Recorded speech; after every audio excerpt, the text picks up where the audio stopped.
పోయిన 5 ఏళ్ళు మీ అందరి ఆశీస్సులతో, కేసీఆర్ గారి ఆశీస్సులతో పార్లమెంట్ సభ్యురాలుగా ఈ ప్రాంతంలో ఉన్న సమస్యల కొరకు గళం విప్పే బయ్యారం ముక్కు పరిశ్రమ కావచ్చు, లేకపోతే అయితే గిరిజన యూనివర్సిటీ చిరకాల వాంఛైన గిరిజన యూనివర్సిటీ కావచ్చు, ఎన్నో అంటే ప్రతి ఒక్క విషయం మీద గళం విప్పే గొప్ప అవకాశం ఈ ప్రాంత ప్రజలు మనస్ఫూర్తిగా నాకు ఆస్వాదించి పార్లమెంట్కి పంపించింది 5 ఏళ్ళు.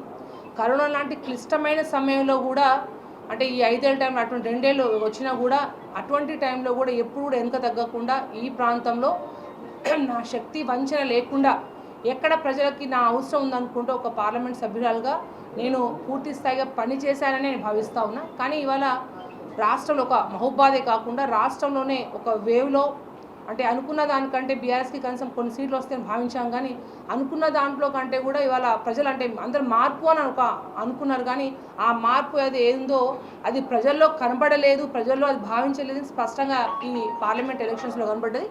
ఏదున్నా ప్రజాక్షేత్రంలో ఉండేవాళ్ళం, ప్రజల సమస్యల కోసం పోరాటే వాళ్ళం.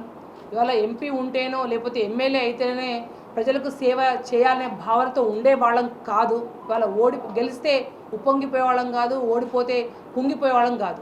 కాబట్టి ఇవాళ నేను పార్లమెంట్ సభ్యురాలుగా లేకపోయినప్పటికీ ఈ జిల్లా పార్టీ అధ్యక్షురాలుగా ఇక్కడ ప్రత్యేకంగా ఒక మహబూబాద్ జిల్లాలోనే కాకుండా పార్లమెంట్ సెగ్మెంట్లో ఉన్న ప్రతి ఒక్కరికి కూడా ఎప్పుడు ఏ అక్కర వచ్చినా ఏ ఇబ్బంది అయినా ప్రతి కార్యకర్తకు కూడా ఖచ్చితంగా ఎలక్షన్ ముందు చెప్పా, ప్రశ్నించే గొంతుక నవ్వుతా నన్ను దీవించండి అన్న.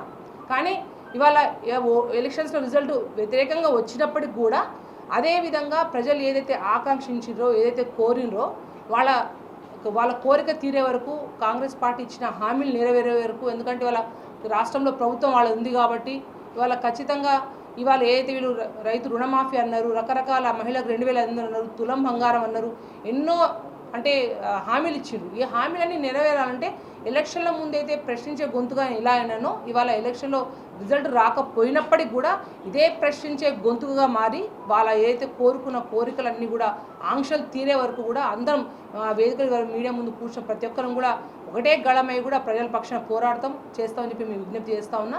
అంతేకాకుండా కుంగిపోయేది కార్యకర్తలకు మీడియా ముఖ్యంగా అందరూ విజ్ఞప్తి చేస్తున్నా. ప్రతి ఒక్క కార్యకర్త చాలా అంటే వాళ్ళ ఎలక్షన్స్ లాగా ప్రతి ఒక్కరు 7 నియోజకవర్గాల కార్యకర్తలు చాలా బాగా కష్టపడి నిజంగా చాలా అదృష్టవంతులుగా భావిస్తున్నారు. ఎందుకంటే వాళ్ళు చాలామంది ఇప్పుడు బాధపడుతూ ఉన్నారు. కానీ ఏది ఉన్నప్పటికీ కూడా కార్యకర్తలకు ఏ ఇబ్బంది అయినా ఎక్కడైనా కూడా అందరినీ కాపాడుకునే బాధ్యత మాదే. ప్రజల పక్షాన నుండి ఖచ్చితంగా కొట్లాడతాము. దాంతోపాటు ఇవాళ గెలిచిన బలరాం నాయక్ గారు కూడా అభినందన తెలియపరుస్తూ ఉన్నా. ఇవాళ ఎలక్షన్ చూస్తే విచిత్రంగా అంటే అనుకున్న దానికంటే డిఫరెంట్ ఫలితాలు వచ్చినాయి. అంటే ఇంకా ఒక విధంగా ఇంకా గౌరవమైన స్థానంలోనే మహబూబాద్ పార్లమెంట్ ఉందని నేను భావిస్తూ ఉన్నాను. ఎందుకంటే చాలా చోట్ల కూడా మా బీఆర్ఎస్ పార్టీ 3rd ప్లేస్లో పోయిన పరిస్థితి ఉంది. కానీ ఇవాళ మహబూబాద్లో ఇవాళ గౌరవమైన స్థానంలో ఉందని భావిస్తూ ఉన్నా. ఏ విధంగా అయితే ప్రజలు ఇంతకుముందు ఆదరించారో అదేవిధంగా ఎప్పుడు కూడా మీ ఆశీస్సులు ఉండాలని కోరుతా ఉన్నా. ఖచ్చితంగా ప్రజాక్షేత్రంలో ఎక్కడ వెనుకడుగు వేయకుండా ప్రజల్లోనే ఉంటూ ఓడిపోయినా కూడా ప్రజల్లో ఉంటూ ప్రజా గొంతుగా ఉంటూ ఖచ్చితంగా మీ కవితగానే ఉంటా అని చెప్పి మనస్ఫూర్తిగా భావిస్తూ సెలవు తీసుకుంటాను. For more videos like this, subscribe Big TV channel.